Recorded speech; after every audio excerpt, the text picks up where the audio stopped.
Guys, mag-start na ta sa atong okra nga bamya ang pangalan dito sa pagluto nitong ganitong pagluto. Bamya ang tawag dito.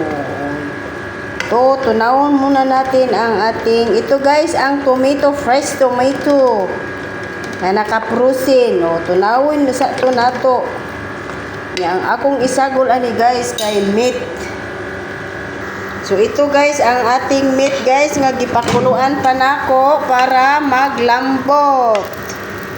So ganito lang guys, dapat pakuluan, palambutin muna ang ating meat para lami soup ang atong meat na isagol diri sa bamya. So ganito lang siya guys ang pagluto.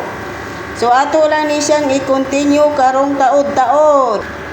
Guys, continue na tayo guys. Ilagay kaning atong meat guys. Ato na diring ibutang sa atong bamya. Kay yan. Fried naman din ako siya guys.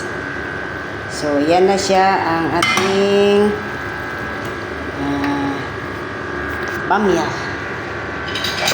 So ato lang muna ning pa timplahan tani guys. So ito siya guys, no, lami siya no. Oh, ito na siya ang giluto na akong bamya. Lamian ito siya guys, lamian kaayo. Ayun.